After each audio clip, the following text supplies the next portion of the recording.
Masih bingung mencari sekolah pilihan kamu? Yuk gabung bersama kami, MTS yaitu Sibgan, Madrasah Digital, Madrasah Full Day.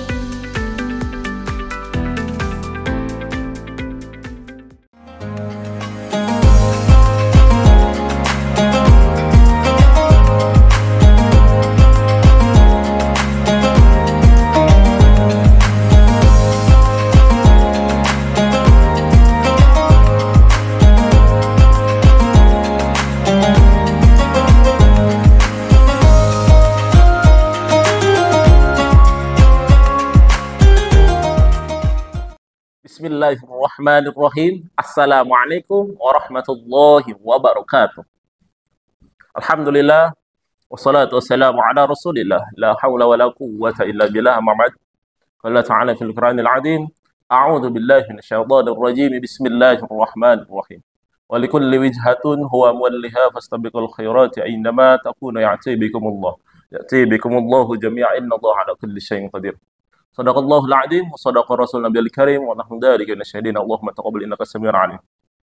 Alhamdulillah hari ini masih bisa diberikan kesempatan kembali bertemu dengan Kang Soleh yang dimana sebelumnya di tahun-tahun sebelumnya kita sudah bertemu dengan Kang Soleh dengan membahas pentingnya zikir, di mana zikir bukan hanya sekedar membaca kalimat-kalimat thayyibah saja, tetapi ada zikir-zikir yang lain. Adapun hari ini kita akan membahas mengenai puasa itu sendiri, tapi bukan karena puasanya, tapi dampak dari puasanya. Kita berawal dari ayat tentang puasanya itu sendiri, ya ayyuhalladzina amanu kutiba alaikumusyamu kama kutiba alal ladzina min qablina la'allakum tattaqun. Ya, ayat tentang puasa yang perlu dibahas hari ini adalah apakah setiap orang yang berpuasa itu akan meningkat ketakwaannya? Bagaimana tanggapan dari Sobat Damyar dimanapun Anda berada? Apakah setuju bahwasannya puasa itu akan meningkatkan ketakwaan atau bahkan sebaliknya? Ketakwaan itu akan berdampak kepada seseorang yang siapa-siapa mereka yang bersungguh-sungguh. Kita bahas hari ini, Bismillahirrahmanirrahim, dari ayat tersebut. Sebelum berdampak kepada seseorang yang bertakwa, itu didahului dengan la'allakum, di mana la'allakum itu sendiri beranggapan dan berarti dan ditafsirkan. La'allakum itu terdapat di halful taroji, yang dimana artinya itu sebuah harapan. Harapan yang ingin kita capai dan ingin kita miliki apapun yang kita inginkan. Semisal, sholat. Kita menginginkan apa? Tentunya kita akan meminta dari sholat kita yang telah laksanakan itu hal-hal ganjaran baik kepada kita. Tetapi di la'allakum tattaqun ini, konsep dari harapan itu adalah, di balik dari harapan itu ada hal-hal yang harus kita lakukan, seperti bersungguh-sungguh untuk mendapatkan apa yang kita harapkan. Itu kuncinya. Jadi ketika kita ingin bertakwa, kita harus bersungguh-sungguh melaksanakan apa-apa yang kita sedang jalani. Dengan hari ini kita menjalankan puasa, kita harus bersungguh-sungguh untuk mendapatkan hal-hal yang untuk membangun atau meningkatkan ketakwaan itu sendiri. Ya, kalimat ta'alakum sendiri, la'allakum tattaqun sendiri akan hadir ketika pada orang-orang yang bersungguh-sungguh. Ayatnya seperti apa? Innallaha la yughayyiru ma biqaumin hatta la yughayyiru ma bi anfusihim. Sesungguhnya Allah tidak akan merubah keadaan suatu kaum sebelum kaumnya sendiri yang akan merubahnya. Dalam artian di sini, Allah tidak akan merubah keadaan suatu kaum dengan kaumnya sendiri tidak ada usaha dengan sungguh-sungguh. Allah tidak akan memberikan hal tersebut, hal baik terutama, sebelum kaumnya itu sendiri yang berusaha. Kaumnya sendiri, atau umatnya sendiri, atau manusianya sendiri yang berbuat bersungguh-sungguh, berbuat baik secara bersungguh-sungguh, Allah akan dukung. Allah akan berikan itu. Itu janjinya Allah, dan itu nyata dalam Al-Quran. Kuncinya, ketika orang yang bersungguh-sungguh akan mendapatkan ganjaran yang luar biasa. Seperti itu. Lalu bisa dikatakan bahwasannya tidak semua orang berpuasa itu akan meningkatkan ketakwaan dari masing-masing seseorang tersebut.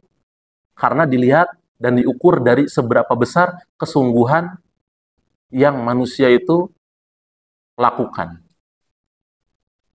Di sini, Nabi Muhammad SAW bahkan sebelum puasa sudah memiliki yang namanya kurikulum bulan Ramadan atau bulan puasa, yang dimana itu akan diterapkan kepada sahabat-sahabat Nabi.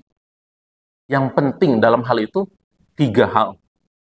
Yang pertama, itu meningkatkan sholat. Meningkatkan sholat itu bukan berarti kita hanya sekedar menjalankan sholat.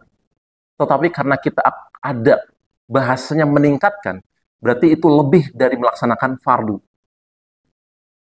Artinya, kita harus hadirkan selain sholat fardu, yaitu sholat-sholat sunnah yang ada. Hadirkan dalam setiap harinya. Itu kurikulum yang sering diajarkan dan dihadirkan pada sahabat-sahabat Nabi dari Nabi Muhammad SAW. Sholat-sholat apa saja? Sholat sunnah seperti apa yang kamu inginkan. Apa yang kamu inginkan? Sholat hajat. Apa yang kamu ingin memiliki keputusan yang sangat luar biasa menentukan hal itu? Istikharah lah. Minta petunjuk kepada Allah. Adapun sholat-sholat yang lain. Atau bahkan sholat-sholat yang sering kita hadapi di bulan Ramadan, ya, yaitu 12 rakaat rawatib. Rawatib, dikatakan rawatib itu adalah sholat yang dimana akan menyempurnakan sholat fardu. Itu rawatib. 12, kenapa? Itu hadis yang dikatakan oleh Nabi Muhammad SAW ada 12. Bosannya, barang siapa yang mengerjakan 12 rakaat sholat sunnah, baik itu siang ataupun malam, akan dibangunkannya satu rumah di surga nanti oleh Allah Subhanahu wa Ta'ala. Bayangkan, ketika kita menjalankan bukan hanya sekedar sholat fardu, melainkan kita bertambah levelnya untuk melaksanakan sholat sunnah. Satu rumah di surga untuk disiapkan untuk kita, orang-orang yang bersungguh-sungguh menjalankan atau mendekatkan kepada Allah dalam sholat. Di antaranya 2 sebelum subuh, ya, 2 sebelum zuhur, 2 setelah zuhur, 2 setelah maghrib, dan 2 setelah isya. Itu 12 rakaat rawatib yang dikatakan oleh Nabi Muhammad SAW. Dan kita melaksanakan yang kedua, yaitu berinteraksi dengan Al-Quran. Ya, berinteraksi di sini bukan hanya sekedar membaca, tapi kita pahami apa isi dari Al-Quran itu sendiri. Tuntunan Al-Quran terhadap hidup kita seperti apa. Kita pelajari. Walaupun hanya 1 ayat. Setidaknya dalam 1 ayat tersebut kalian bisa, Sobat Dambiar, bisa melaksanakan itu semua. Bisa mengamalkan itu semua. Bahwasanya dalam Al-Quran itu sendiri, tuntunannya apa? Zikir yang seperti tahun kemarin Kang Soleh katakan, Inna nahnu nazzalnal Qur'ana lidzikr. Sesungguhnya Al-Quran itu diciptakan atau diturunkan sebagai zikir kepadaku, kata Allah. Makanya, ketika membaca Al-Quran, bukan hanya sekedar pahala yang didapat, tapi lebih mendekatkan diri kepada Allah. Karena zikir artinya mendekatkan diri kepada Allah. Bukan hanya kalimat thayyibah saja, tapi Al-Quran pun sama. Mendekatkan diri kepada Allah. Seperti itu. Dan ada pun juga lebih dari itu, menghafal Quran. Bagian dari zikir. Walaqad yarsalnal Qur'ana lidzikri fahal mim mudzakir. Allah telah mudahkan, kami telah mudahkan engkau Al-Quran untuk mudah dihafalkan, diingat. Itu kata Allah. 4 kali di Al-Quran disebutkan dalam surat yang sama. Terus yang ketiga, Sobat Dambiar dimanapun Anda berada, yaitu bersedekah. Kenapa saya berbicara bersedekah? Karena sedekah itu mencakup hal-hal kebaikan yang lain. Dalam sedekah artinya secara umum, segala hal-hal yang baik itu diterapkan dan dilakukan. Itu yang namanya sedekah.